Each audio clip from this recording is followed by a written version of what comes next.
VAD, je pense que la plupart connaissent, mais je vais faire quand même un petite piqûre de rappel. Vous présenter l'appel à projet, donc on vient de lancer. Faire un retour sur l'expérience 2023 avec le projet de Montbrison et Loire Forez Aglo, qui sera présenté par le maire de Montbrison, Christophe Basile et Kevin Brun. Et après, on ira sur le vif du sujet du tiers-lieu euh, avec Sébastien Chérouly et la présentation du Bob avec Élise Niguet. Donc, piqûre de rappel sur ville et aménagement durable. Donc, on est un réseau de professionnels du bâtiment et de l'aménagement en Auvergne-Rhône-Alpes. Euh, on anime un réseau de 460 structures adhérentes et plus de 2000 professionnels mobilisés chaque année. C'est des professionnels qui viennent s'informer, se former, débattre et co-construire de nouveaux standards. Et donc, des professionnels au service des professionnels, c'est ça notre force. Et nos adhérents participent notamment à nos actions collectives qui sont sur différentes thématiques et qui sont donc les premiers contributeurs et le moteur de l'activité. Et donc, dans le cadre de ces actions collectives, pardon, excusez-moi, avant ça, je voulais faire une petite pub pour nos trajets et la clôture du festival le 10 décembre. Donc, le festival qui était notre nouveau format de cette année avec trois temps forts qui se sont passés à Morancé, à Annecy et Tournon-sur-Rhône. Donc on clôturera ces événements au moment de l'AG le 10 décembre. Et donc vous voyez sur la droite à 16h, 18h30, ce sera le moment de clôture avec des interventions de la Compagnie des Prairies et Sandrine Roudot, écrivaine. Euh, Voilà, rapidement. Et donc, je voulais vous parler des actions collectives, donc celle de la collab, qui est à l'initiative de l'appel à projet dont je vais vous parler aujourd'hui. La collab, qu'est-ce que c'est? C'est une action collective qui est née d'une première question. On s'est posé pourquoi les logements neufs d'aujourd'hui sont moins qualitatifs que les logements construits il y a 30 ans. C'est voilà, question initiale et qui a conduit à se poser la question des nouveaux modes d'habiter. Euh, les principaux constats qu'on a fait, c'est d'une part, il y a des facteurs financiers très impactants sur lesquels on peut peut-être avoir on a peu de prise, mais il y a aussi des facteurs relationnels dans le sens où il y a beaucoup de choses qui peuvent être faites au niveau des relations entre les professionnels et c'est à cet endroit que VAD s'est positionné pour justement faciliter les échanges entre professionnels. Et donc pour ça, on a créé plusieurs outils. Vous voyez sur la droite, donc un jeu de plateau Urbicolab, la frise des temps d'aménagement qui permet de retracer tout le processus de l'aménagement, donc sur une grande frise avec les acteurs associés, etc. Et en bas, des jeux de cartes basés sur le Time's Up qui permet de se familiariser avec différents différentes thématiques, dont l'implication des usagers, la frugalité, l'urbanisme favorable à la santé, voilà, plusieurs thématiques. Et on a aussi produit un book d'initiative sur l'implication des habitants dans des projets. Et après, s'est posé aussi la question de comment passer de l'idée à l'action et comment VAD pouvait y contribuer.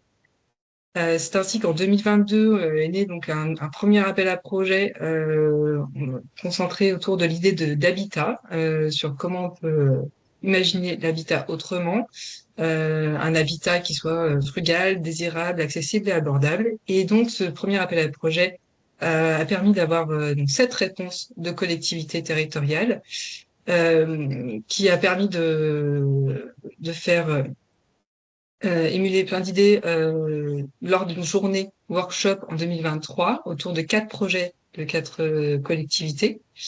Euh, et donc, qui a donné lieu aussi à une publication un an après. Donc, vous pouvez retrouver donc les enseignements de cette journée, comment les collectivités ont avancé suite à ce workshop, voilà, qu'est-ce que ça leur a apporté.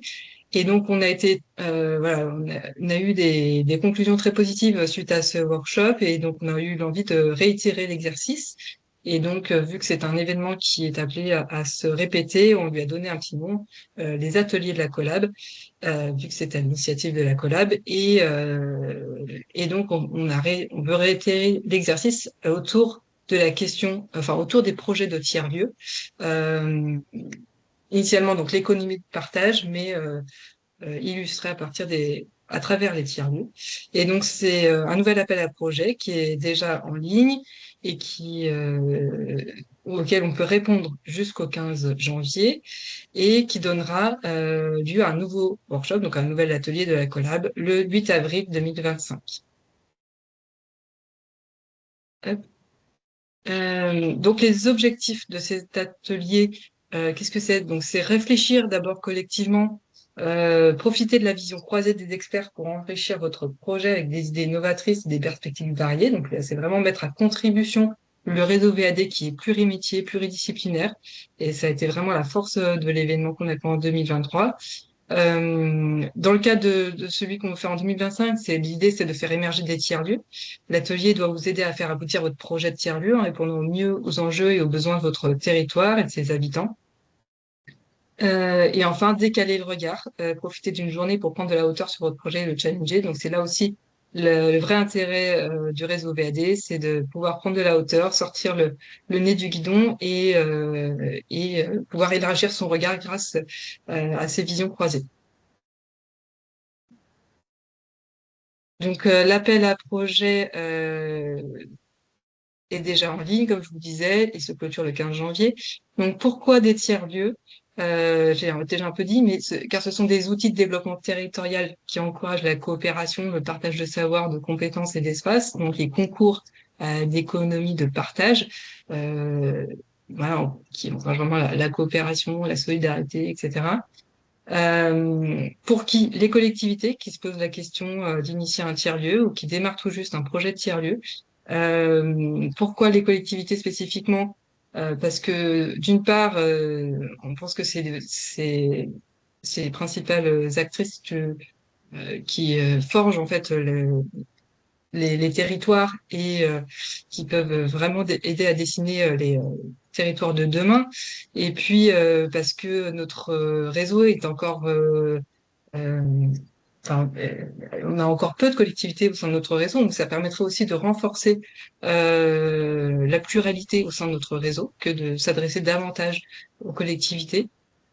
Sous quelles conditions? Il s'agit d'avoir un engagement minimum à travers l'adhésion à VAD, donc si ce n'est pas déjà fait, bien sûr, et être situé en Auvergne-Rhône-Alpes, bien sûr, puisque nous sommes une association régionale, être engagé vers une approche centrée sur les usagers et leurs besoins, et aussi être en capacité de mobiliser un ou une élue pour le 8 avril, car on a évalué qu'effectivement c'était euh, un super levier en fait pour le territoire et pour la dynamique de l'événement que d'avoir un élu mobilisé, à la fois pour le projet, parce que derrière ça permet vraiment d'apporter enfin que l'événement soit vraiment profitable au projet et aussi que l'élu puisse être sensibilisé aussi lors de cette journée.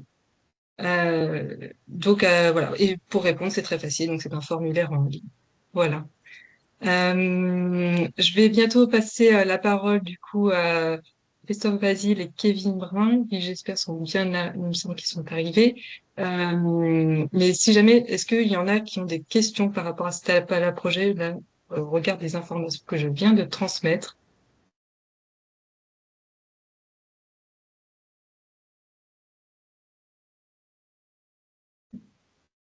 Peut-être pas tout de suite, mais si jamais ça vient, n'hésitez pas. N'hésitez surtout pas à utiliser le chat aussi pour poser des questions, si ça vous vient pendant les présentations. Du coup, je vais passer la parole à Christophe Basile et Kevin Brun. Bonjour, vous m'entendez? Oui, très bien. Bon, bah, tant mieux.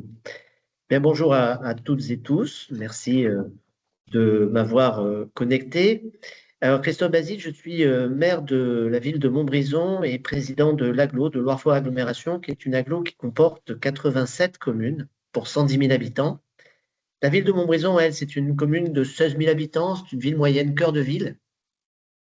Et nous répondons à beaucoup d'appels à projets et nous sommes ravis d'avoir pu travailler avec Ville et Aménagement Durable. En l'occurrence, je vais vous en faire le retour. Montbrison, c'est une ville assez patrimoniale, hein. On est en SPR, en site patrimonial remarquable. Vous pouvez passer la première slide, hein, il n'y a pas de problème. Vous avez le rond que vous voyez là, en fait, c'est la butte du Calvaire, c'est le relief, c'est le point haut de Montbrison, le centre et le point culminant de la ville. C'est là où il y avait le château des Comtes du Forêt. Donc, c'est une ville qui garde beaucoup de traces de son histoire. Il y a 2000 ans d'histoire à Montbrison avec le quartier de Moins, parce que Moins, c'était des sites gallo-romains.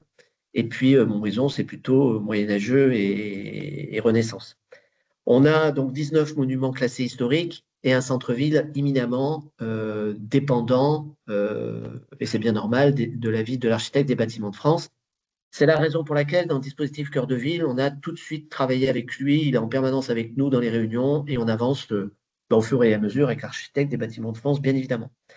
Le centre-ville de Montbrison est assez dynamique. On a 450 commerçants. Le chiffre d'affaires commerce du centre-ville est plus important que le chiffre d'affaires de la périphérie. Par contre, côté logement, on a beaucoup de logements vacants. On en a plus de 500, tout simplement parce que le rez-de-chaussée commercial suffit à apporter du loyer au propriétaire qui ne prend pas la peine de rénover les étages, et ce qui fait qu'il y a pas mal de vacances. Donc, nous avons lancé une opération programmée d'amélioration de l'habitat et de renouvellement urbain. Si vous avez des questions techniques, trop techniques, le maire que je suis risque de ne pas pouvoir y répondre, mais j'ai mon oreillette Kevin Brun qui est avec moi et qui pourra y répondre.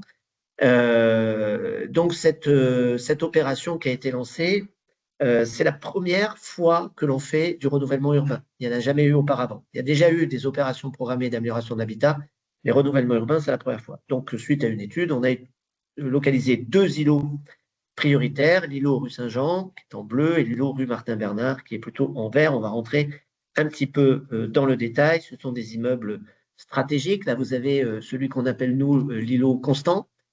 Donc, Constant, c'est la friche, en fait. Tout est fermé, vous le voyez, c'est dégradé dans une rue qui vient d'être complètement refaite. Et alors là, je vous montre des images de Montbrison qui sont pas jolies, mais sachez que la ville est magnifique, hein. Mais là, forcément, je vous montre des îlots dégradés. Alors, ceux-là, ils sont pas beaux. Là, vous avez l'emprise de cet îlot qui vous est présenté ici. Les logements sont tous vacants. C'est 5 immeubles qui sont concernés et il y a 3 locaux commerciaux, dont un qui est vacant. Donc là, on va faire un peu un projet dans la dentelle parce que c'est des démolitions ciblées avec des garages, des dépendances. Et sur la slide d'après, vous avez ce que ça va devenir. C'est-à-dire qu'on va véritablement recréer du logement, déconstruire certaines parties, créer, vous le voyez, des espaces verts et des stationnements, des logements qui sont du T2 au T4, et c'est 12 à 15 logements, et on remembre les locaux commerciaux. Une opération quand même relativement d'envergure. Si on prend l'îlot Martin-Bernard, vous me coupez si vous avez des questions, hein, n'hésitez pas, hein. Là, on est sur la rue historique, la rue Martin-Bernard, qui est l'ancien grand chemin du Forêt, je crois que ça s'appelait comme ça. Et on est également sur le chemin de Saint-Jacques-de-Compostelle. Là, vous avez des photos du Tènement avec justement cet immeuble à l'angle classé qui est un immeuble classé C1, c'est-à-dire un immeuble à forte valeur patrimoniale, au site remarquable, au site patrimonial remarquable. Il est vacant. La fenêtre, c'est la slide d'après, s'il vous plaît. Voilà. La fenêtre que vous voyez en haut à gauche, elle est explosée. La boulangerie-pâtisserie n'existe plus. Tout est limite insalubre puisqu'on a pris des multiples arrêtés d'insalubrité, de péril. On a eu 2 départs d'incendie et c'était vraiment du marchand de sommeil qui était là. Là, sur la slide d'après, vous avez le parcellaire. Donc pareil, l'étendue du Tènement, hein, qui est en noir, périmètre noir. Donc là, c'est une démolition ciblée sur la parcelle, sur une des parcelles, et on aura une réhabilitation. Et voilà ce que ça donne après, une fois que ça sera tout fini. Donc à nouveau, on voit ici 8 logements qui sont créés, 2 locaux commerciaux, et là on est plutôt sur l'intergénérationnel, T2, T3, voire T4, des logements accessibles aux personnes à mobilité réduite et seniors, puisqu'on a sur Montbrison un plan ascenseur, c'est-à-dire qu'on subventionne la réalisation des ascenseurs dans certaines parties du centre-ville. Et effectivement, on a une très très forte demande, j'imagine comme partout en France, des seniors, puisque vous savez que dans les années qui viennent, on va avoir un raz-de-marée de personnes âgées dans nos communes. Donc là, on a une circulation verticale qui va se créer sur cet événement. Et vous voyez aussi apparaître un espace vert. Alors les calendriers, ce qui est remarquable dans les opérations de ce type, c'est qu'avec les enquêtes publiques, les déclarations d'utilité publique, on a commencé l'opération en 2020 et on nous dit que tout ça va se faire en 2026, 2027, voire 2028. Donc on est vraiment dans le temps long, ça prend beaucoup de temps. Et vous allez me dire, mais que vient faire Ville et Aménagement Durable dans ce bazar? Eh bien, c'est que ça nous a vraiment éclairé, nous élus, d'avoir un pas de côté et se dire, bah, tiens, on part de friche, de quelque chose qui est absolument non habité et moche, on va en faire quelque chose de plutôt ambitieux, mais jusqu'où on porte l'ambition. Et là, pour le coup, le réseau nous a permis d'avoir des fiches avec des propositions très concrètes pour soit la maîtrise des charges, donc des gros travaux de rénovation énergétique, d'isolation et autres, soit l'utilisation de matériaux frugaux, soit aussi de travailler sur le bien-être des habitants. Et là, on a aussi des propositions sur la slide d'après qui sont nombreuses et extrêmement précises, ce qui nous a agréablement surpris parce que quelquefois, on a des études qui restent avec des grandes orientations sur lesquelles on est tous d'accord. Là, on rentre vraiment dans le détail et donc on va effectivement poursuivre dans cette voie. Mais ce qu'il faut savoir, c'est qu'alors que, slide d'avant s'il vous plaît, ce qu'il faut savoir, c'est que quand on va, on n'a pas encore fait les travaux, sauf qu'on s'est déjà servi des résultats de ça. Parce que quand on a lancé l'enquête publique, ça fait partie du projet. Tout ce que, enfin pas tout, mais une grande partie de ce que le réseau nous a apporté a été mis dans l'enquête publique. Et quand vous avez une commissaire enquêteuse qui vient pour faire son enquête publique, elle a l'écoute souvent de ceux qui viennent râler, qui sont contre la déclaration d'utilité publique. Et ceux qui viennent râler sont ceux qui sont concernés par la déclaration d'utilité publique. Et donc, elle a plutôt tendance à avoir une position, bon, bah, attention, vous allez faire une déclaration d'utilité publique, vous allez prendre le bien des personnes, mais où est l'intérêt général? Et pour vraiment faire valoir l'intérêt général, le fait que ce soit un projet exemplaire, on améliore les conditions de vie des habitants, où on rénove, on donne vraiment de la qualité de vie, eh bien, ça pèse.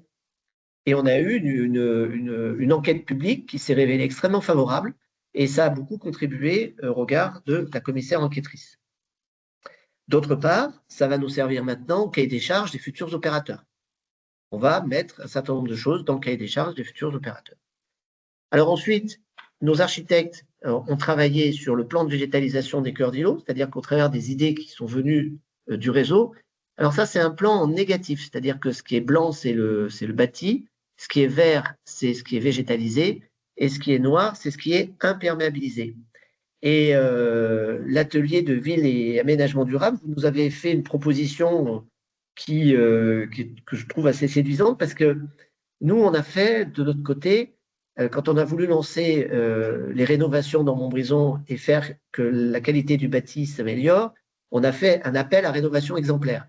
C'est-à-dire qu'on a écrit aux propriétaires de logements vacants, on leur a demandé s'ils avaient un projet de rénovation, et on en a choisi un parmi une dizaine qui nous sont revenus. Et le projet qu'on a choisi, on lui a apporté une ingénierie gratuite, complètement gratuite pour rénover son appart. Par contre, il avait un cahier des charges ambitieux.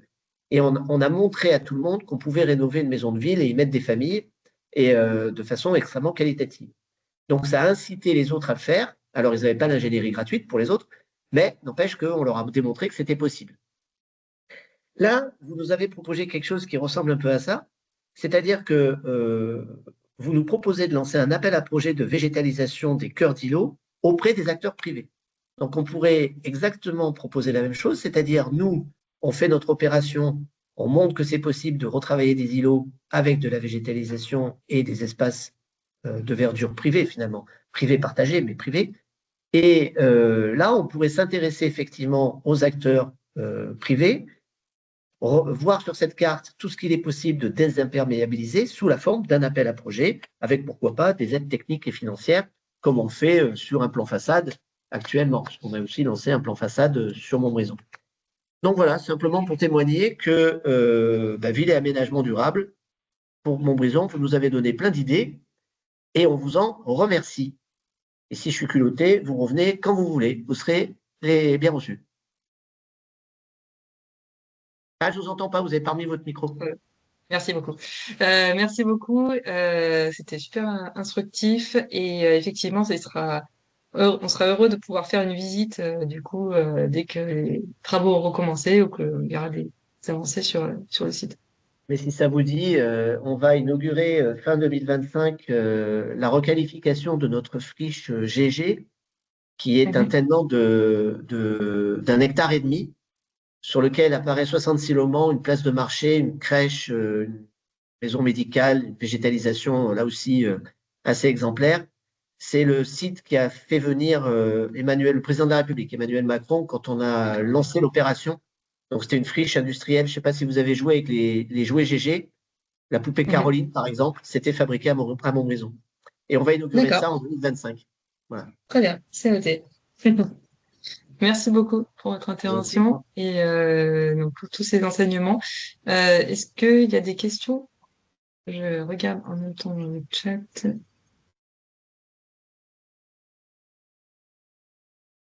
Ici. Oui.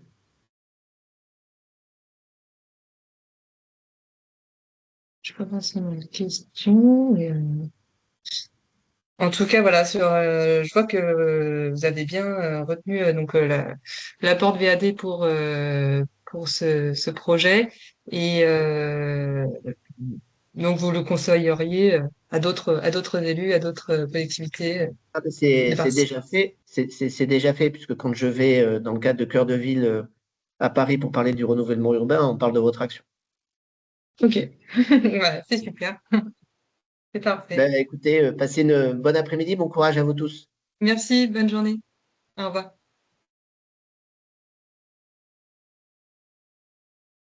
Voilà, bah, du coup, présentation super efficace. Voilà, si vous êtes, voilà, n'hésitez pas si vous avez des questions par rapport à l'appel à projet. Donc vraiment, l'objectif, c'est, comme je vous disais, le fait d'avoir un élu. Vous voyez comme ça peut être bénéfique et être un levier puissant derrière pour le projet. Euh, du coup, je vais passer la parole à Sébastien Géronimi qui va nous rappeler aussi ce que c'est donc les tiers-lieux. Donc on va rentrer dans le vif du sujet et nous présenter aussi, bien sûr, la structure foncière. Bah, merci beaucoup Claire. Rebonjour à toutes et à tous. Oui, du coup, je voulais commencer cette présentation peut-être par faire un petit point effectivement sur qu'est-ce qu'un tiers-lieu, même si il est important en tout cas de garder en tête que chez France Tiers-Lieu, que je vous présenterai un petit peu après, on n'a pas de réponse, on va dire, à cette question qui serait la réponse. Mais sur la slide suivante, je vous montre en tout cas, nous, les points un peu importants qu'on retient de ce qui est un tiers-lieu. C'est un terme, le mot tiers-lieu, qui a été inventé par un sociologue américain à la fin des années 80 qui s'appelle Ray Oldenburg et qui voulait définir en fait des espaces de rencontres informelles qu'il considérait un peu comme étant le poumon de la démocratie américaine, qui étaient ni les lieux, ni le domicile, ni l'entreprise. La first place et la second place. Et donc la third place, c'était ces endroits dans lesquels les personnes pouvaient se réunir pour créer du lien, échanger et débattre. Et en tout cas, ce terme, après, il a été un petit peu repris. Il recouvre aujourd'hui, on va dire, des réalités très différentes. Mais disons que nous, en tout cas, chez France Tiers-Lieu, pour essayer aussi d'être le plus inclusif possible par rapport aux dynamiques tiers-lieu, nous, déjà, on a plus tendance à dire que un tiers-lieu, c'est pas un équipement public, c'est pas particulièrement un lieu. En fait, c'est plutôt une dynamique. C'est-à-dire, c'est pour ça qu'on parle plutôt de faire tiers-lieu. Ce qui paraît pour nous la chose la plus importante, c'est la manière en fait dont on va construire ensemble un projet qui répond aux besoins des habitants d'un territoire. Et ce projet, par nature, doit être construit par les habitants du territoire. C'est pour ça qu'on repère un peu cinq points, cinq piliers en fait à ce qui est pour nous un tiers-lieu. C'est donc un lieu, effectivement, ou en tout cas un lieu dans lequel il y a une hybridation d'activités, c'est-à-dire qu'il y a plusieurs activités, notamment il y a une hybridation au niveau de ce qu'il y a des activités économiques qui cohabitent avec des activités d'intérêt général ou d'utilité sociale. C'est un lieu qui, on va dire, en principe, est censé être ouvert inconditionnellement, c'est-à-dire qu'il n'y a pas de barrière à l'entrée, qu'il soit financière ou en tout cas, ou même excluante comme dans des clubs. On va dire que l'idée, c'est vraiment que ce soit des lieux qui soient accessibles à toutes et tous.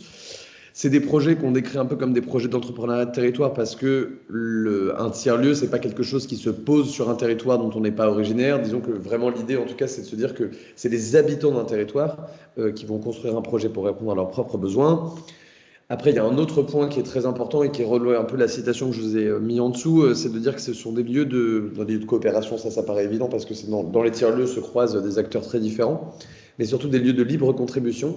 C'est un peu un des points les plus importants quand nous on essaie de définir les tiers-lieux, c'est de se dire que justement chacun peut venir apporter en fait sa pierre à l'édifice. Un peu, des fois la métaphore qu'on utilise, c'est de se dire voilà, un tiers-lieu c'est un peu comme une page blanche sur Wikipédia. Sur laquelle vont venir écrire en fait les habitants d'un territoire les différents paragraphes pour répondre aux besoins qu'ils rencontrent, aux envies qu'ils ont et aux projets ils souhaitent porter. Et enfin, c'est un lieu qu'on considère nous comme des lieux d'expérimentation. Pourquoi d'expérimentation? Parce que justement, les tiers-lieux, en fonctionnant de manière ouverte et ouverte à la libre contribution, et ont la capacité en fait d'être des lieux dans lesquels on va s'autoriser à créer certaines choses ou à penser certaines choses un peu différemment que dans d'autres lieux plus institutionnels. Et donc c'est pour ça qu'on considère que c'est des lieux d'expérimentation dans lesquels en fait ce qui s'avère souvent être des laboratoires d'innovation sociale, voire des laboratoires d'innovation publique dans le cas où ces tiers-lieux sont construits avec les collectivités locales. Donc voilà, pour vous donner un peu les 5 grands piliers que nous on met souvent derrière la dynamique faire tiers-lieu. Et un tiers-lieu, du coup, je vais juste vous lire cette citation de Movilab, qui est du coup un peu le Wikipédia des tiers-lieux. Je vous invite à y faire un tour, en tout cas, si vous voulez aller découvrir, on va dire, tout ce que les tiers-lieux ont pu écrire sur ce qu'ils font depuis une dizaine, quinzaine d'années maintenant. Et Movilab, en tout cas, sur Movilab, on trouvait cette citation: un tiers-lieu est un bien commun entretenu par et avec un collectif dans un cadre de confiance. Donc en tout cas, l'idée de la gestion des tiers-lieux comme des communs, c'est-à-dire aussi comme des troisièmes voies entre le public et le privé, c'est en tout cas une vision qu'on défend chez France Tiers-Lieux et qui est une vision qui est défendue par beaucoup de tiers-lieux en France. Et je voulais vous redonner du coup quelques données, puisque là on parle un peu théoriquement. Voilà, en tout cas vous dire aujourd'hui, on estime à peu près, suite à notre recensement qu'on a fait en 2023, qu'il y a à peu près 3500 tiers-lieux en France aujourd'hui. 62% situés en dehors des grandes métropoles, 34% en milieu rural, ce qui est une dynamique qui n'a cessé d'augmenter. C'est-à-dire que si c'est des dynamiques qui sont parties d'abord des grands centres urbains, on se rend compte en fait que les dynamiques tiers-lieux, elles sont maintenant aujourd'hui plus nombreuses.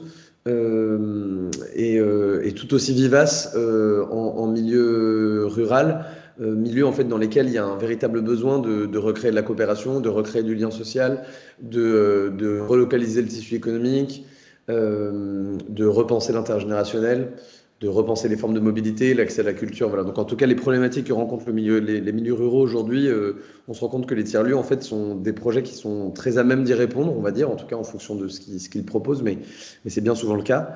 Et je voulais faire un petit point rapidement là sur ces quelques données qui sont aussi issues de notre recensement. Donc quels sont un peu les différents types d'activités ou de typologies de tiers-lieux qu'on retrouve. Donc effectivement, il y a encore une majorité de tiers-lieux qui proposent du coworking ou en tout cas du bureau, quoi, des lieux de travail. Effectivement, les liens entre tiers-lieux et lieux de travail un peu autres, notamment pour des indépendants ou pour des petites structures, est très forte. Et historiquement, dans la politique publique, tiers-lieux, c'est un peu parti de là, c'est un peu parti de la mission coworking que Julien de Normandie avait commandé à Patrick Lévy-Vetz en 2018, qui a mené ensuite à la fondation de France Tiers-Lieux. Mais c'est du coworking, mais c'est pas que ça, et c'est aussi des tiers-lieux culturels, des espaces du faire avec des Fab Labs, des makerspace, des ateliers artisanaux partagés, des laboratoires d'innovation sociale, des tiers-lieux nourriciers, donc autour de la démocratie alimentaire et de l'alimentation, des cuisines partagées, et j'en passe. Il y a encore beaucoup d'autres activités qui sont présentes dans les tiers-lieux, mais en tout cas, ce qu'on constate en tout cas, c'est que c'est la véritable hybridité en fait de toutes ces typologies que je viens de vous citer à l'intérieur à l'intérieur de chaque tiers-lieu. Et enfin, je voulais faire un rapide point économique. Je ne vais pas passer toutes les données en revue. Il y a une slide de données juste après, vous verrez.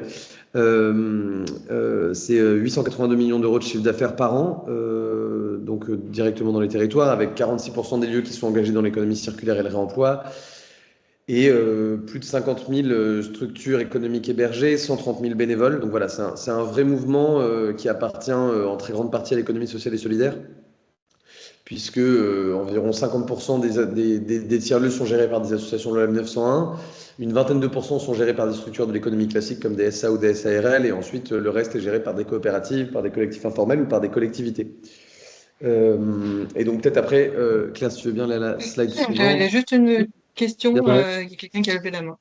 je vous écoute. Je vais la faire verbalement. Alors, merci, c'est une mine d'informations. Donc, du coup, est-ce qu'on aura la présentation? Bien sûr, oui, oui. Ouais, Ça Bien sera sûr. transmis. Et la Et le deuxième webcam. question, plus sur le fond, c'est, mais là, vous venez d'y répondre partiellement. Quand, dans la définition de Movilable, quand vous dites que ce sont des biens communs, est-ce que vous pouvez préciser ça? Parce que ça veut dire quoi? Ça veut dire que le bâti appartient à la collectivité? Qu'est-ce qu'il y a derrière la notion de bien commun? Alors, effectivement, sur la question foncière, parce qu'effectivement, en fait, on relie très souvent l'aspect foncier des tiers-lieux, enfin, la problématique foncière, si vous voulez, aux modalités d'existence du lieu. Il est indéniable qu'on ne peut pas totalement les séparer. Donc pour faire un point d'abord sur les modalités foncières. D'ailleurs, à ce titre-là, je vous en parlerai tout à l'heure, mais on a publié un guide récemment qui s'appelle le guide foncier des tiers-lieux, dans lequel on a créé un véritable outil pratique à destination des porteurs de projets de tiers-lieux sur les différentes modalités d'accès au foncier ou en tout cas pour solutionner un peu leurs problèmes de foncier. La réalité, en tout cas, c'est que, et j'ai cette donnée quelque part, il faudrait que je la retrouve, mais c'est que les modalités d'occupation des espaces par les tiers-lieux sont très différentes. On a à la fois des tiers-lieux qui occupent des locaux qui sont mis à disposition par les collectivités. On a un pourcentage des tiers-lieux qui est propriétaire du lieu dans lequel il exerce ses activités. On a des personnes qui sont, enfin des tiers-lieux qui sont locataires de baux commerciaux ou de baux classiques. On a également différents types de baux qui existent et qu'on résume dans le guide foncier, mais notamment des baux amphithéotiques avec les collectivités, donc qui sont signés sur plusieurs dizaines d'années, ou d'autres types de baux, mais le bail amphithéotique est un des plus marquants. Donc en fait, je dirais que la situation foncière des tiers-lieux est tout comme la typologie et comme les types de structures juridiques qui les portent, est très variée en fait et dépend vraiment d'un territoire à l'autre. Et donc D'où ma sur question. D'où ma ouais. question, qu'est-ce qu'il y a derrière la notion de un tiers-lieu est un bien commun? Et donc j'y viens, en fait, là dans la définition de Movilab, l'idée c'est de se dire que le tiers-lieu, c'est-à-dire indépendamment de sa structuration foncière, c'est-à-dire indépendamment de sur quel foncier il se bâtit, le fait de faire tiers-lieu, c'est un bien commun, c'est-à-dire que c'est quelque chose qui est censé en fait ne pas appartenir ni à une structure privée, ni appartenir à l'État, qui est un bien, donc le fait de se regrouper en communauté pour répondre à ses besoins, c'est un petit peu abstrait, hein, j'en suis bien conscient, mais on va dire que quand Movilab dit ça, c'est ça qu'ils veulent dire, c'est-à-dire que la notion de bien commun, c'est que la dynamique tiers-lieu en elle-même est un bien commun. C'est-à-dire que c'est la possibilité pour des habitants de se réunir, de tisser des liens, de monter des projets ensemble. Et cette dynamique-là, en fait, est un bien commun. Après, elle s'appuie parfois sur des fonciers ou des bâtis qui sont communaux, qui sont étatiques, qui sont privés, qui sont en location ou autres. Mais on va dire que là, dans le bien commun, ils entendent vraiment ça, Movilab. C'est-à-dire que c'est la dynamique tiers-lieu qui, en fait, est un commun. Je ne sais pas si vous voyez ce que je veux dire. Si c'est pas clair, vous pouvez me demander, je reprécise, hein. Vous en faites pas. Non, c'est simplement des tiers-lieux, entre guillemets, qui sont dans des structures qui appartiennent sur le foncier, sur le bâti, qui appartiennent à des privés et qui sont gérés par des SARL. L'intérêt du bien, enfin la différence entre un tiers-lieu dans ce cas-là et un organisme qui vend des prestations au grand public, j'ai un peu du mal à voir la différence en fait. Je suis d'accord avec vous et c'est totalement pertinent. Enfin, ce que je veux dire, c'est totalement le cas. C'est-à-dire qu'effectivement, là, la définition de Movilab, c'est une définition. C'est-à-dire que c'est Ok. dans le mouvement tiers-lieu, en fait, si vous voulez, il n'y a pas d'uniformité. C'est-à-dire que effectivement, on va retrouver des SARL ou des SA avec un objectif de profit, de profitabilité, qui sont implantés sur des lieux qu'ils ont potentiellement achetés avec des investissements financiers et dont l'objectif va être la rentabilité. ils vont s'appeler tiers-lieux. En tout cas, chez France Tiers-Lieux, nous, on a cette vocation. On ne dit pas qui est tiers-lieu ou qui ne l'est pas. C'est un peu ce que je disais en introduction. Donc, à partir du moment où les personnes se considèrent comme tiers-lieu, nous, on ne considère pas avoir l'autorité ni la légitimité pour leur dire non, vous ne l'êtes pas. Après, ce que j'entends de ce que vous dites et qui est totalement juste, c'est que dans le mouvement tiers-lieu, en fait, il y a plusieurs courants. Et là, celui que je vais vous partager, qui est celui de porteurs de projets de tiers-lieu qui ont écrit cet article sur Movilab, en est une particulière, quoi, qui est voilà, il y a des tiers-lieux, voilà, il y a des personnes qui disent que les tiers-lieux sont forcément à but non lucratif, d'autres pas du tout. Donc c'est pour ça que je disais qu'il y a ces piliers en fait qui sont là et qui ne sont pas forcément toujours présents dans tous les projets de tiers-lieux. Mais disons qu'en tout cas ceux que par exemple nous en tant que groupement d'intérêt public au service des politiques publiques de l'État, on va aller financer ou soutenir, ça va être souvent des tiers-lieux qui vont être considérés comme des biens communs, ou en tout cas qui vont se vivre et se penser avec une gouvernance partagée ouverte, avec des objectifs d'utilité sociale et d'intérêt général très forts. Voilà. Et donc, voilà, en gros, du coup, les tiers-lieux, effectivement, privés, SARL sur du bâti, sur du foncier privé, ne vont en tout cas, par exemple, pas être financés par la puissance publique. Ou de l'État, en tout cas. Mais donc voilà, j'espère que j'ai répondu à votre question. Super. Et donc voilà, je voulais juste vous montrer en tout cas cette slide que je ne vais pas reparcourir en entier, je vous laisserai la parcourir. En tout cas, c'est une synthèse de l'Observatoire des tiers-lieux. Donc vous voyez le petit logo qui est en dessous de France Tiers-Lieux, en bas à droite de la slide, qui est donc le site internet gratuit, ouvert à tous, sur lequel il y a l'ensemble des données de notre recensement. Donc, ils sont toutes les données que vous trouvez ici, ainsi que tous les articles qui sont écrits sur le média des tiers-lieux, le média de l'Observatoire des tiers-lieux, ainsi que l'état de l'art de la recherche autour des tiers-lieux. Donc, je vous invite vraiment à consulter cette ressource qui est pleine qui est très riche, quoi, et qu'on met à jour régulièrement. Et donc, en tout cas, voilà, là, quand on en fait la synthèse un peu de notre recensement 2023, on a à la fois le fait que les tiers-lieux sont des acteurs d'hyper-proximité, c'est ce que je vous disais tout à l'heure, des véritables acteurs de l'économie des territoires, des lieux hybrides qui sont engagés dans l'action publique, puisque 83% des tiers-lieux ont des partenariats avec des acteurs publics et mettent en place bien souvent des actions de service public au nom des collectivités. Des moteurs pour la vie locale, ça j'en parlais tout à l'heure. C'est aussi des lieux de coopération et d'engagement avec voilà, 430 000 adhérents dans les tiers-lieux associatifs, 80 000 bénévoles. Et également, et c'est un point très important pour nous aujourd'hui, ce sont des acteurs de la transition écologique et sociale déterminants. Et à ce titre-là, je vais parler d'une autre ressource tout à l'heure. Je ne sais pas s'il y a d'autres questions. Je ne vais pas parcourir la slide en entier, je me dis, parce que l'idée, c'est qu'après, vous puissiez vous plonger dedans. Je vais peut-être vous présenter rapidement France Tiers-Lieux pour que vous puissiez un peu bien identifier d'où est-ce que je parle. Donc, en fait, France Tiers-Lieux, c'est un groupement d'intérêt public qui est né en 2022 et qui est composé en fait de différents ministères de l'État, donc la transition écologique et la cohésion de territoire, le travail, les petites et moyennes entreprises, l'enseignement supérieur et la recherche, la culture. Un autre membre, c'est l'ANCT, qui est membre fondateur et un des plus gros participants au GIP, et l'Association nationale des tiers-lieux, qui est l'acteur associatif, la tête de réseau en fait, qui réunit tous les tiers-lieux de France. Donc, groupement d'intérêt public, ça veut dire qu'on est une structure publique très directement rattachée à l'État. Et notre objectif, c'est de faire le trait d'union entre les acteurs de terrain, les tiers-lieux qui sont réunis dans l'association, et l'État qui va vouloir aller financer ou soutenir les tiers-lieux pour coordonner et faciliter et accompagner l'action publique en fait en destination des tiers-lieux. Notre objectif, ça va être aussi de comprendre et analyser cet écosystème. C'est ce qu'on fait au travers de l'Observatoire des tiers-lieux dont je vous présentais des éléments sur la slide précédente. Ça va être d'animer des programmes de soutien aux tiers-lieux, donc notamment d'animer les communautés qui sont issues des labellisations de l'État et des financements de l'État à destination des tiers-lieux. Je pense notamment à Fabrique de territoire, manufacture de proximité, et d'accompagner les porteurs de projets.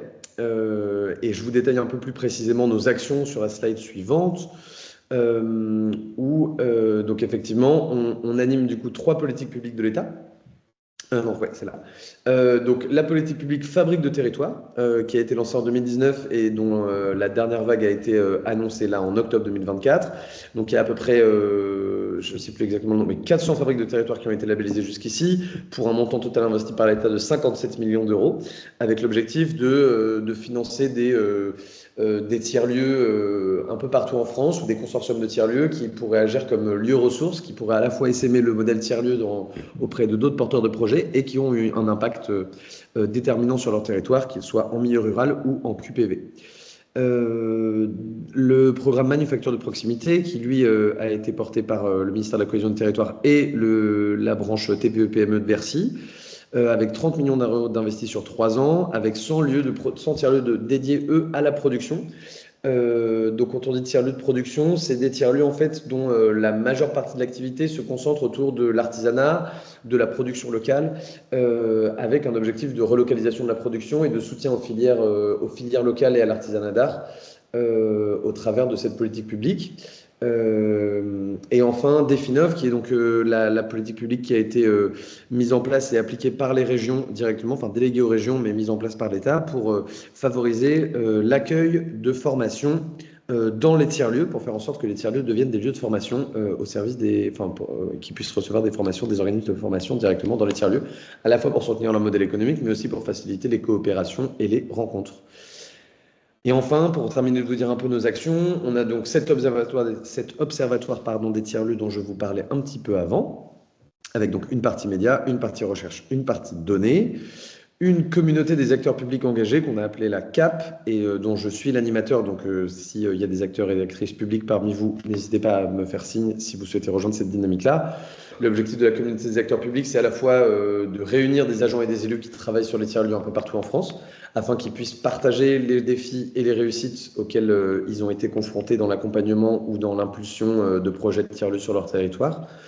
Et également, dans le cadre de la CAP, on outille les élus et les agents, notamment avec un MOOC qu'on a fait avec le CNFPT, donc le Centre national de la formation publique territoriale, qui s'appelle Tiers-lieux et collectivités faire ensemble, et un guide que j'ai ici qui s'appelle Tiers-lieux et collectivités et qui a vocation justement à favoriser les liens entre tiers-lieux et collectivités et outiller les collectivités pour accompagner au mieux les projets de tiers-lieux.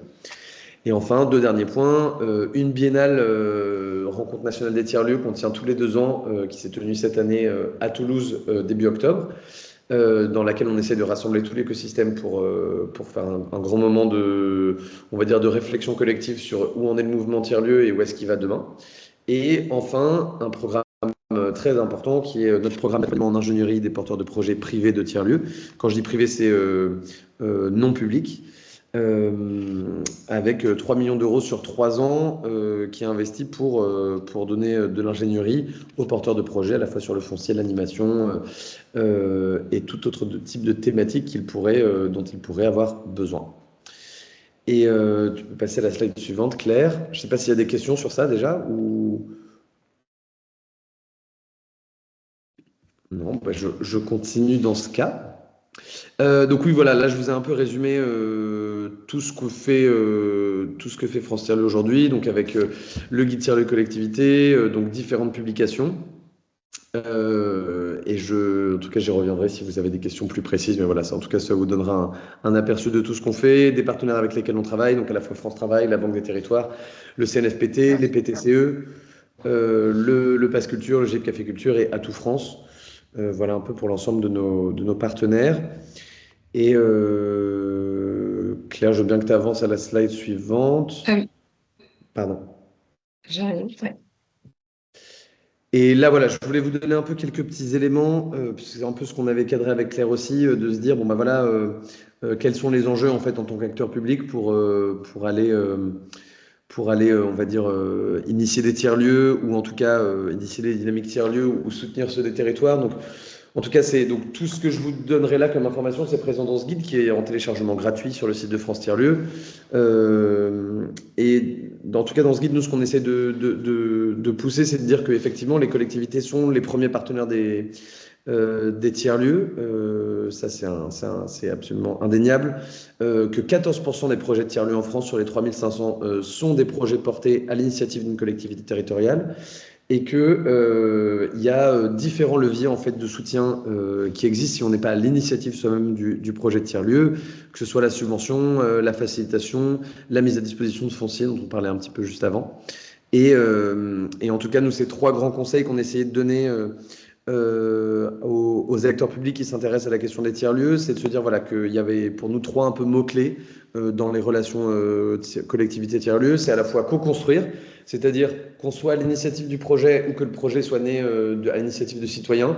Il faut toujours être dans une posture de co-construction pour être certain, d'une part, que le lieu embarque une vraie dynamique citoyenne, mais également pour être certain qu'il réponde vraiment aux besoins des habitants si jamais il est à l'initiative de la collectivité, et que dans tous les cas, en fait, la collectivité et les habitants ont chacun leur pierre en fait, à mettre à cet édifice des projets de tiers-lieux un peu partout dans les territoires. L'autre mot clé qui est important, c'est le décloisonnement. Alors pourquoi le décloisonnement? C'est de se dire qu'en fait, pour mieux accompagner des projets de tiers-lieux qui souvent rassemblent une hybridité d'activités qui vont être par exemple à la fois des acteurs culturels du territoire, des acteurs de l'insertion professionnelle et sociale, des acteurs de l'éducation, des acteurs de l'économie, des acteurs de... L'idée, c'est de se dire que justement, ce pourquoi on pousse, et c'est pour ça que les tiers-lieux, pour nous, sont des vecteurs d'innovation publique, c'est qu'ils ont vocation à aller, on va dire, notamment dans les collectivités territoriales, à aller chercher un petit peu des enveloppes qui sont en fait un peu interservices, ou en tout cas interportefeuille dans les différentes collectivités. C'est d'être capable d'aller chercher ben voilà, l'adjoint à la culture, l'adjoint à l'aménagement urbain ou à l'aménagement du territoire, l'adjoint au développement économique, l'adjoint à l'insertion sociale et aux questions sociales, et que ensemble, ils arrivent en fait à bâtir une politique locale de soutien au projet de tiers-lieu. Et ça, c'est un point très important. Et en tout cas, l'État essaye de le démontrer au travers du groupement d'intérêt public France Tiers-Lieu, justement en faisant de ce groupement d'intérêt public un groupement d'intérêt public interministériel, dans lequel justement les différents ministères de l'État qui travaillent sur des thématiques très différentes vont se réunir dans France Tiers-Lieu pour justement mettre en place des politiques publiques transverses. Et c'est ce pourquoi on pousse aussi au niveau territorial. Et enfin, faire confiance dans le sens, et ça c'est un des grands conseils qu'on donne aux acteurs publics qui se lancent dans des projets de tiers-lieux ou qui essaient de les accompagner, c'est de faire confiance au collectif en fait. Collectif dans lequel ils peuvent s'inclure et ils ne sont pas de facto exclus parce qu'ils sont institutions publiques ou élus. Et c'est de se dire que c'est de créer des véritables relations de confiance pour construire en fait le projet de tiers-lieu entre habitants et entre collectivités. Et je crois que j'avais fait une dernière slide un peu sur les faux pas et les bonnes pratiques. Je vous mettais une citation qui est dans le guide de Romain Pasquier, qui est directeur de recherche à Sciences Po Rennes, avec lequel on travaille beaucoup sur des projets de recherche autour des tiers-lieux, qui disait voilà, le tiers-lieu qui marche est un lieu d'initiative citoyenne, les collectivités sont des accompagneurs de la dynamique. Ce qui ne signifie pas forcément que les collectivités ne peuvent pas impulser des projets de tiers-lieux, parce que ce sont aussi les élus ou les agents des collectivités sont aussi des citoyens et qui habitent eux-mêmes le territoire. Ce qui veut dire par là, et qui est pour nous un point extrêmement important, c'est que les dynamiques tiers-lieux, en fait, elles ne peuvent pas être que portées et gouvernées par les collectivités. Sinon, on remarque en tout cas qu'elles ont tendance à s'essouffler ou à ne pas être suffisamment vivaces en fait, et représentatives du territoire. Voilà. Je parle beaucoup et peut-être un peu vite, je m'en excuse, mais en tout cas, si vous souhaitez réagir ou qu'on échange, oui, Sabine. Je remets mon micro. Oui, une petite question. En termes de fonctionnement et de durée de fonctionnement, est-ce qu'on a un retour d'expérience sur la pérennité ou pas de ces tiers-lieux ou par rapport à tout ce que vous avez déjà enclenché? Globalement, ça part, ça reste ou ça tient pas dans le temps? Effectivement, c'est une donnée qu'on a encore très bien consolidée. Pardon, vous alliez dire autre chose? Non. C'est pas une donnée qu'on a encore très bien consolidée. Ce qu'on sait, c'est que, en tout cas, si on met de côté les tiers-lieux qui ont vocation à faire de l'urbanisme transitoire, donc à s'installer dans des immeubles ou dans des friches qui ont une vocation à être réaffectées à certains projets immobiliers, notamment dans les grandes métropoles. Donc, ceci mis à part, on se rend compte qu'en tout cas, les projets tiers-lieux, par rapport là au moment où on a débuté la politique publique, sont plutôt encore debout, même s'ils rencontrent beaucoup de difficultés budgétaires ce qui est normal étant donné leurs activités d'intérêt général. Mais je dirais qu'en tout cas, ça a vocation à se pérenniser et souvent la pérennisation repose sur deux éléments essentiels, bon, qui sont potentiellement évidemment les financements publics qui vont venir faire la péréquation du modèle économique avec les activités marchandes et les activités d'intérêt général, mais aussi à l'animation du collectif en fait qui prend soin du tiers-lieu. Et on se rend compte que ceux qui se pérennisent le mieux, c'est ceux qui ont réussi à véritablement fédérer une communauté dans laquelle justement chacun se sent à même de venir apporter sa pierre à l'édifice. Mais j'ai pas de données en tout cas très précises, quoi, si vous voulez, sur ça. Je pense que ce sera un peu l'objet de notre prochain recensement qui devrait avoir lieu en 2025. Et en termes de jauge de collectif, quand on parle de collectif, en gros, il y a combien de personnes qui animent ces tiers-lieux en moyenne? C'est très très variable. Il y en a qui existent depuis de nombreuses années, donc qui ont des modalités de gouvernance qui sont par exemple très très complexes et qui peuvent aller jusqu'à intégrer la collectivité, des associations, des collectifs d'habitants. J'avoue, c'est une question que je me suis jamais trop posée, d'essayer de poser une moyenne du nombre de pilotes ou de personnes un peu référentes dans les tiers-lieux. Mais je dirais que ça peut aller de 2 personnes quoi, jusqu'à une centaine, quoi, peut-être en fonction de la taille. Mais je dirais qu'en moyenne, une équipe de 10 personnes, ça me paraît raisonnable si ces personnes-là sont bénévoles et ou que certaines sont salariées. Mais ça me paraît être à peu près ça. Mais je n'ai pas de données précises. Ça, je suis navré. Merci. Est-ce qu'il y a d'autres questions? Ah oui. Pouvez-vous nous donner le lien sur le MOOC? Oui, Peut-être je viens de le copier-coller dans la. Ah bah oui, il est là. Pardon, j'ai vu. Donc ouais, du MOOC, les inscriptions sont encore possibles jusqu'à mi-décembre. Là, on est en pleine session, mais vous pouvez réaliser les contenus quand vous le souhaitez. Quand je dis qu'on est en pleine session, c'est que là, chaque lundi, depuis lundi dernier, depuis ce lundi-là, s'ouvre une nouvelle séance du MOOC. Il y en a 4. Et chaque semaine, du coup, on fait des rendez-vous en ligne pendant une demi-heure pour se rencontrer entre participants du MOOC pour qu'on puisse répondre à vos questions et à vos interrogations. Donc, n'hésitez pas, c'est complètement gratuit à le suivre si vous le souhaitez. Super, merci. Eh ben, on va passer à la présentation d'Élise et il n'y a pas d'autres questions. Est-ce que je te laisse la main, Élise, pour Ouais, passer tes slides? Ça sera peut-être plus pratique.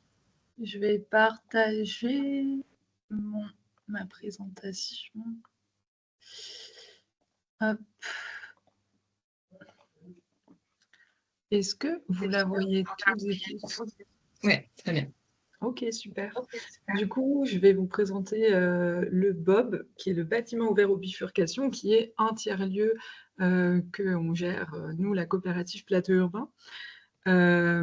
Juste pour vous dire d'où je parle, moi je ne suis pas architecte ou urbaniste, je suis plutôt issue d'un parcours dans le secteur de l'ESS et de l'entrepreneuriat, et je suis salariée chez Plateau Urbain depuis un peu plus de 2 ans. Avant d'être au BOB à Villeurbanne, j'étais sur un lieu qui s'appelle Césure à Paris, et je le mentionnais parce que peut-être ça pourra vous intéresser et être un exemple en termes de mutualisation de savoir et de savoir-faire. C'est un très gros lieu de 25 000 m² sur un ancien campus universitaire. Je vous ai mis le lien dans la présentation parce que je n'aurai pas le temps d'en parler davantage. Mais voilà, et depuis mai dernier, je travaille au BOB à Villeurbanne, qui est un tiers-lieu transitoire, pour le coup, porté par Plateau Urbain en partenariat avec la métropole de Lyon. Et on est sur la commune de Villeurbanne, donc en très proche banlieue lyonnaise, pour celles et ceux qui ne connaissent pas. Et on est sur un bâtiment de bureaux et de halles industrielles, voilà, où étaient des anciennes usines du groupe Bobst et Thyssen. Simplement pour le contexte. Je ne vois pas les questions, donc n'hésitez pas à m'interrompre si vous avez envie. Je voulais juste commencer par une petite remise en contexte sur le lien du coup entre Plateau Urbain, la coopérative d'urbanisme transitoire, et la métropole de Lyon, qui est propriétaire du coup du bâtiment qu'on occupe. Donc, petite historique pour celles et ceux qui connaissent la zone. Donc, le site d'urbanisme transitoire est à 22D. Il est au cœur du quartier Carré de Soie, qui est en renouvellement et voilà, qui fait l'objet de beaucoup de travaux de réhabilitation depuis quasi 10 ans. Donc, on est en très proche banlieue lyonnaise, un carrefour de transport en commun, de voies de mobilité douce, etc. C'est un quartier vraiment intéressant. On pourrait en parler des heures, mais je vais vous l'épargner. Et donc, nous, Plateau Urbain, on travaille sur la métropole de Lyon. On a ouvert des lieux il y a 6 ans maintenant.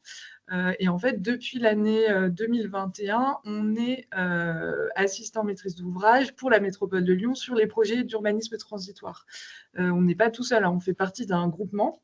Mais voilà, on accompagne la métropole de Lyon sur les projets d'urbanisme transitoire, donc ce qui nous a permis d'arriver sur ce projet étape 22D. On a réalisé en 2022 un diagnostic puis une étude de faisabilité pour donc évaluer la possibilité d'un projet d'urbanisme transitoire sur ce site étape 22D, ancien site industriel, qui avait été racheté par la métropole de Lyon. Et après ce diagnostic, cette étude de faisabilité, en juin 2023, la métropole a publié un appel à projet pour qu'un gestionnaire s'installe sur site et l'opère pour 3 ans et demi. La ville de Villeurbanne, qui n'est pas propriétaire, mais était impliquée dans le projet aussi, puisque c'était la ville de Villeurbanne qui avait connaissance des dynamiques locales, qui pouvait faire le lien aussi avec des acteurs économiques installés. Et donc, la métropole et la ville ont fait partie du jury de sélection qui a amené à la sélection de Plateau Urbain sur cet appel à projet. Donc, on a remporté l'appel à projet fin 2023 et l'équipe de gestion du site est arrivée en mai dernier. Donc, voilà, pour vous donner une idée aussi des temps de montage de ce type de projet. L'appel à projet tel qu'il avait été publié par la métropole consistait donc à activer ce site de 16 000 m² en urbanisme transitoire, donc avec une fin donnée dès le début qui est décembre 2027. Et l'objectif de cette activation, c'était de permettre à des acteurs du monde associatif, culturel, économique d'accéder à des surfaces de travail peu chères pour développer leur activité. Et donc, que ce lieu, ce soit un lieu de synergie aussi pour des acteurs économiques du territoire. Il y avait un certain nombre de besoins particuliers qui avaient été repérés, notamment en lien avec la filière vélo, avec des questions de solidarité alimentaire et des besoins plutôt du secteur culturel sur des ateliers du stockage. Et il y avait aussi un enjeu d'espace ERP, donc un bâtiment capable d'accueillir du public extérieur pour les associations locales, les entreprises qui ont besoin de lieux de formation, etc. C'est un site de 5 hectares, donc il y a aussi des espaces extérieurs qui doivent permettre aussi de créer de la porosité entre le bâtiment et le quartier. On est sur un quartier mi-quartier résidentiel, mi-quartier de bureaux avec des immeubles tout neufs. Donc voilà. Est-ce que je vous vois? Ouais, c'est bon, ça va toujours. Donc Plateau Urbain, peut-être pour celles et ceux qui ne connaissent pas. Donc on est une coopérative d'urbanisme transitoire. On a été fondé en 2013 en tant qu'association et depuis 2017, on est devenu une société coopérative d'intérêt collectif. Aujourd'hui, on est plus de 90 salariés répartis en France sur l'Île-de-France, Bordeaux et Lyon. On avait un site aussi à Marseille qui a fermé l'année dernière. Là encore, je vous ai mis le lien vers le site internet pour que vous alliez creuser parce que voilà, je n'aurai pas le temps de tout vous raconter. Mais vraiment, le cœur de notre métier chez Plateau Urbain, c'est de proposer des espaces de travail abordables dans des lieux qui se veulent vivants, qui se veulent être des centres de créativité, d'expérimentation, de rencontres aussi. Et autour de ce cœur de métier, petit à petit, on a ajouté des activités de conseil et d'accompagnement. Et aujourd'hui, on a une équipe dédiée à ça, c'est-à-dire à pouvoir accompagner des collectivités notamment qui ont des projets d'urbanisme transitoire ou plus largement de tiers-lieux, même pérennes. Et voilà, Plateau Urbain est accompagnateur de ce type de démarche sans être gestionnaire du lieu in fine. Voilà. Et depuis sa création, Plateau Urbain a ouvert et opéré à peu près 55, enfin pas à peu près, 55 occupations temporaires. Aujourd'hui, on a une quinzaine de sites ouverts. Et le but, c'est vraiment de proposer une décote par rapport au prix du marché immobilier classique. On est 30 à 70% inférieur au prix du marché. C'est pour ça aussi que notre activité, c'est d'ouvrir des tiers-lieux en cœur de ville, là où vraiment le marché immobilier est tendu et où les acteurs des secteurs créatifs, des secteurs de la solidarité, les jeunes entreprises ont vraiment de plus en plus de difficultés à accéder à des locaux de travail en cœur de ville et se retrouvent de plus en plus éloignés des centres-villes. C'est voilà, pour éviter cette dynamique-là, en tout cas pour la ralentir, que Plateau Urbain s'est formé. Et donc, on met en œuvre ces activités d'urbanisme transitoire autour de 3 grands principes qui rejoignent un peu ce que disait Sébastien dans la définition des tiers-lieux. C'est l'idée de défendre un droit à la ville, de se dire qu'il n'y a pas de raison que des bâtiments soient vacants et ne servent à rien dans des villes où, par ailleurs, il y a tout plein de travailleurs et de travailleuses qui manquent d'espaces de travail abordables. Donc, c'est être en bonne intelligence avec les propriétaires de biens immobiliers et les porteurs de projets en recherche d'espace. Donc, notre deuxième engagement, c'est de donner une utilité à ces espaces qui sont vacants. On intervient sur une période de 18 mois à 6 ans pour les projets les plus longs. Et l'idée, c'est d'accueillir prioritairement des porteurs de projets de la culture, du secteur artistique, de l'ESS et du monde associatif, qui sont typiquement les structures qui ont du mal à accéder au marché immobilier locatif classique. Et aussi pour reboucler avec l'idée d'hybridation dont parlait Sébastien aussi, l'idée c'est d'avoir des lieux avec une mixité à la fois d'usage et de profil parmi les personnes qui le fréquentent, selon les caractéristiques des bâtiments qu'on prend en gestion. On peut avoir des locaux d'activité, des activités professionnelles, de l'hébergement d'urgence, de la restauration, des lieux de diffusion culturelle. Donc l'idée, c'est que ces lieux, ce soient des lieux d'accueil, d'inclusion, avec la possibilité de venir sans consommer, par exemple. Voilà, et pour avoir aussi un impact positif sur le territoire où on se trouve. Voilà pour la rapide présentation de Plateau Urbain. Et du coup, ça m'amène à vous présenter l'étape 22D, qui est donc le site d'urbanisme transitoire sur lequel on est situé aujourd'hui. Donc, quand Plateau Urbain a répondu à l'appel à projet de la métropole, ce qu'on propose vraiment, c'est de penser l'étape 22D comme une sorte de démonstration d'un certain nombre de politiques de la métropole de Lyon sur les secteurs de la mobilité, de l'alimentation, de l'hospitalité. L'idée, c'est de recréer plein d'usages sans artificialiser plus que ce qui existe déjà. Donc, on a cette formule refaire la ville sur la ville, voilà, pour faire avec l'existant. L'idée aussi qui a intéressé la métropole et le projet Carré de Soie, c'était de pouvoir expérimenter, tester différents programmes pour différentes filières économiques en attendant que l'étude urbaine en cours voilà, donne une programmation plus pérenne sur ce tènement. Nous, en tout cas, l'idée, c'est de tester qui peut être implanté. Et l'idée aussi, on revient à la présentation avant la mienne, l'idée d'avoir un commun urbain et d'être dans cette notion de mutualisation, de partage de ressources qui peuvent être des ressources matérielles, de l'espace, des machines, qui peuvent être des ressources en compétences, des ressources, voilà, faire de l'accueil sur des événements gratuits pour des personnes du quartier, etc. Encore une fois, la notion de commun, elle peut prendre des formes très, très variées.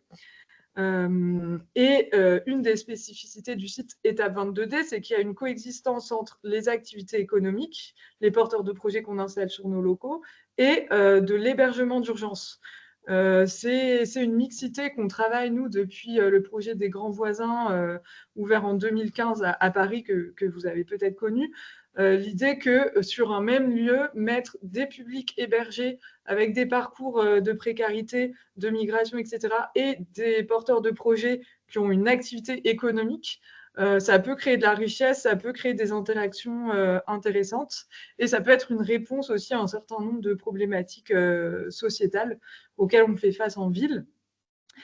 Voilà, et donc aujourd'hui, les parties prenantes de l'étape 22D, elles sont nombreuses. Je vous les montrerai géographiquement juste après. Mais du coup, on a Plateau Urbain qui opère une partie des bâtiments qu'on a appelé le BOB, bâtiment ouvert aux bifurcations, aussi en clin d'œil à notre prédécesseur industriel qui était l'usine Bobst.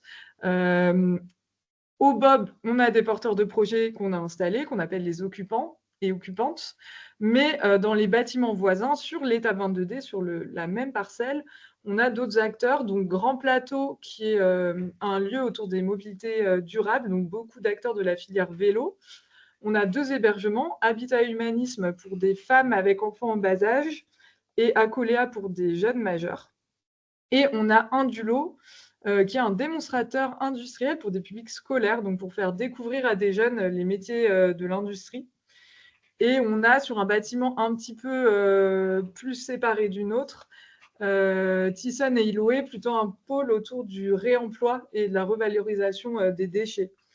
Ce que je voulais vous montrer aussi avec cette slide, c'est que le site Étape 22D, en tant que projet d'urbanisme transitoire, il est évidemment connecté avec son territoire et il a été pensé à l'échelle du quartier pour avoir des liens avec les tiers-lieux du territoire, les entreprises, toutes les associations de quartier, les riverains, les habitants, voilà, qu'on projette d'accueillir ici et pour qui le lieu doit être une forme de ressource. Et c'est un projet qui a été construit évidemment avec les collectivités. Notre interlocuteur principal étant la métropole, avec la mission Carré de Soie, mais aussi avec les directions du patrimoine, les services économie, hospitalité, et évidemment la ville de Villeurbanne, puisqu'on est sur le territoire de la mairie de Villeurbanne. Donc ça donne cette immense parcelle donc sur 5 hectares.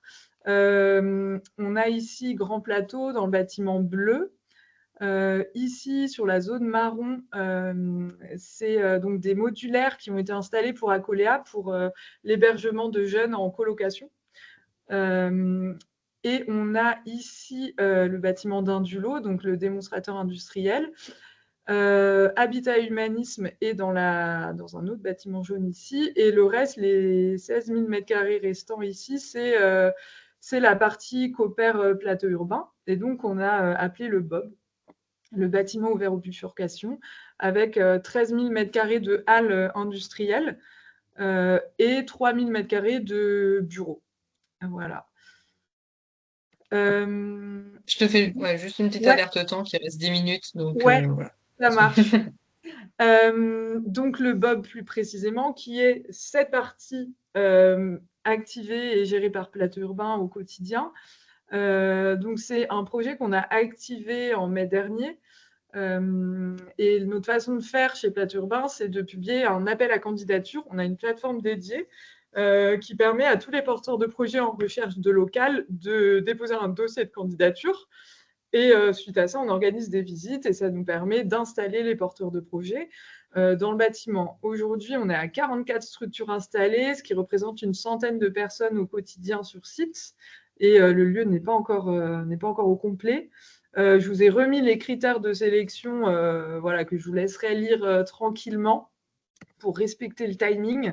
Ce que je voulais souligner, c'est qu'on a une grande diversité de statuts juridiques de nos structures, puisqu'il n'y a pas de sélection liée au statut. On a aussi une grande variété de secteurs d'activité, contrairement à d'autres tiers-lieux. Nous, chez Plateau Urbain, l'idée, c'est de ne pas thématiser nos lieux. Et plutôt que d'avoir, par exemple, un lieu d'artistes, on va avoir un lieu avec une multiplicité de secteurs d'activité et donc des professionnels qui ne se seraient pas forcément du tout rencontrés en louant un bureau classique. Là, je vous ai fait un petit échantillon vraiment pour donner une idée un peu plus concrète des structures qu'on a installées récemment. On a une radio associative lyonnaise, on a des artistes textiles, plasticiennes, on a des acteurs de l'insertion avec le groupe EOS et ATD Quart Monde que vous connaissez sans doute. On a un collectif de journalistes, ou encore l'Atelier Soudé, qui est une association de lutte contre l'obsolescence programmée.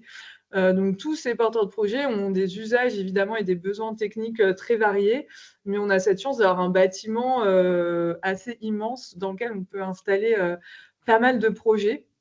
Et ce sur quoi je voulais insister aussi pour terminer, c'est l'idée de communauté, de collectif, qui fait un peu partie de la définition du tiers-lieu justement qu'on donnait tout à l'heure. L'idée, c'est que ces porteurs de projets installés, qui viennent d'horizons très variés, fassent collectif, pour qu'il y ait de la mutualisation de ressources, de compétences, pour qu'il y ait de la rencontre.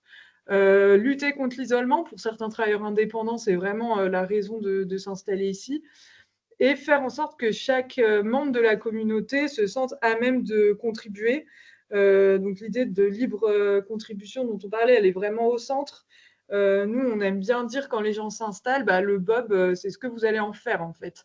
Nous, Plateau Urbain, on fournit une base, on fournit des locaux qu'on entretient, qui sont fonctionnels. On a une équipe sur place, mais ensuite, c'est à vous d'être force de proposition. Et donc pour ça, moi, mon poste, c'est de faciliter ce fonctionnement du collectif. On crée des lieux de convivialité, il y a des espaces communs dans le bâtiment. Et puis, on met en place une communication, des temps dédiés. On crée en fait un cadre dans lequel chaque personne va pouvoir proposer des projets. Je vous ai mis quelques exemples. C'est des choses qui peuvent paraître un peu triviales, mais en fait qui font la vie du collectif. On a un rendez-vous mensuel un peu formel qu'on a appelé la réunion des Bobies, puisque les occupants du Bob s'appellent les Bobies. Et c'est là qu'on peut vraiment co-construire le projet du Bob. Et puis, on a des moments plus informels qui vont plutôt permettre d'avoir de la convivialité, d'avoir de la rencontre.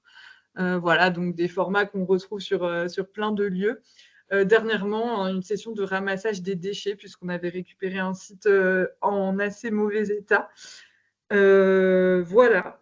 Et je pense que j'arrive à la fin. Ah oui, juste pour vous dire qu'on a encore des espaces disponibles. Si jamais des personnes parmi vous sont intéressées, voilà, tout se passe en ligne pour un premier dépôt de candidature. Donc, j'ai remis ici la plateforme unique sur laquelle les porteurs de projets peuvent candidater, et j'ai remis mon contact ainsi que celui de mon collègue Cyril. Si vous avez envie aussi d'entamer des échanges, si ça vous tente de venir visiter le Bob, c'est aussi toujours avec grand plaisir. Donc, n'hésitez vraiment pas à nous contacter. Et je pense que je peux m'arrêter ici, voir s'il y a des questions. Merci beaucoup, Élise, pour cette présentation. Est-ce qu'il y a des questions? Moi, j'aurais peut-être juste voulu savoir, est-ce que vous prévoyez de faire une évaluation de comment les occupants s'approprient les lieux, etc. Oui, nous, on a une démarche d'évaluation un peu au sein de la coopérative Plateau Urbain, avec Commune Mesure, qui est en fait une plateforme, je peux vous la partager, qui permet de valoriser les effets des tiers-lieux. Parce que le constat, c'était un peu que parfois, dans les tiers-lieux, la gestion du projet au quotidien, elle prend tellement d'énergie et de place qu'on a un peu de mal à se poser la question des effets de notre action. Et donc, l'idée de Commune Mesure, c'était de donner des outils accessibles gratuitement à des gestionnaires de tiers-lieux pour évaluer leur démarche. Voilà, donc vous pourrez regarder. Du coup, là, il y a plein de panoramas de data qui peuvent être assez intéressants. Nous, au Bob, évidemment, on en est au tout début. Donc, c'est sûr que c'est quelque chose qu'on essaye de plus en plus d'incorporer dans notre travail dès l'ouverture des lieux. Et c'est une démarche qu'on met en place de plus en plus systématiquement sur nos lieux, se rendre compte quel effet on a d'un point de vue économique pour les porteurs de projets installés, aussi d'un point de vue social en termes de cohésion, de lien avec le territoire. Et puis sur l'aspect environnemental aussi, il y a tout l'enjeu de quelle valorisation on a pu donner à un patrimoine bâti existant, quelle quantité de CO2 on a évité ou de matériaux. Par exemple, là, au BOB, quand on a récupéré le bâtiment, on a tout recloisonné des espaces de bureaux avec des cloisons qu'on démontait sur un site à Montreuil qu'on fermait. Et ben ça, c'est une opération qu'on essaye de chiffrer pour voir combien de CO2 on a évité. Voilà, enfin, un exemple comme ça. Mais et il y a par exemple sur des projets fermés, l'exemple des 5 toits, qui était un lieu de mixité à Paris, avec un gros centre d'hébergement. Il y a eu vraiment toute une étude menée par des chercheurs et chercheuses. On a souvent des personnes en doctorat ou qui viennent, qui prennent un de nos lieux comme terrain d'étude. Ça, c'est hyper précieux parce que du coup, ça donne plein de matière après pour garder trace de ce qui a été fait. Voilà. Ok, super intéressant. Et oui, du coup, possibilité éventuellement de faire une visite prochainement peut-être Ouais, du complètement. Bob avec le réseau VAD, on pourrait y réfléchir. Avec plaisir. Euh, Très bien. Est-ce qu'il y a d'autres questions? On n'est plus très nombreux, mais c'est l'occasion ou jamais. Et puis, sinon, je voulais vous redire pour l'appel à projet, je n'avais pas précisé. Qu'est-ce que vous voulez préciser? Qu'on est sur donc s'adresse à des collectivités donc sur par rapport aux élus donc voilà, c'était important d'avoir des élus présents mais que c'est aussi possible de répondre pour le compte d'une collectivité voilà et puis n'hésitez pas donc à relayer, bien sûr. Ah oui, je voulais te demander du coup, Élise, si, quel lien vous entretenez encore actuellement avec la métropole de Lyon? Est-ce qu'il y a encore un lien ou pas du tout? Oui, oui, c'est vraiment notre partenaire privilégié parce qu'en fait, en tant que propriétaire, déjà, c'est notre interlocuteur pour certains travaux sur le bâtiment, certains investissements de chantier qui sont de la responsabilité du propriétaire. Et puis parce que en fait, c'est notre porte d'entrée aussi vers des acteurs économiques qui ont encore besoin de locaux et qu'on peut encore accueillir. C'est en fait les services de développement économique de la métropole, notamment, qui peuvent nous flécher des porteurs de projets qui ont du mal à trouver un espace. Par exemple, la métropole avait fléché dès le début du projet les Restos du Cœur, qui avaient besoin de 3000 m² d'entrepôt, ça se trouve pas tous les 4 matins, et du coup qui ont été installés sur le Bob. Et puis, en fait, en termes de développement du territoire, c'est vraiment la connaissance fine des acteurs économiques, associatifs, des problématiques des habitants qu'a la métropole. C'est vraiment quelque chose qu'on met au service du projet. Et on a de la chance parce qu'on a des super interlocuteurs, j'ai du mal avec ce mot, à la métropole qui sont vraiment facilitants. Et notamment la mission Carré de Soie qui est sur le territoire, sur place, à l'échelle du quartier. Donc, c'est pas juste un propriétaire qui nous a mis le bâtiment à disposition pour 3 ans et demi, c'est vraiment un partenaire tout au long du projet. Et ça, c'est hyper chouette. Super, merci beaucoup. Du coup, merci à toi, Élise, et à Sébastien, voilà, d'avoir pris le temps de nous présenter tout ça. Et donc, bien sûr, les supports seront diffusés après sur notre page de l'événement, et on diffusera également la vidéo de ce webinaire. Voilà, merci à tous et bonne fin de journée.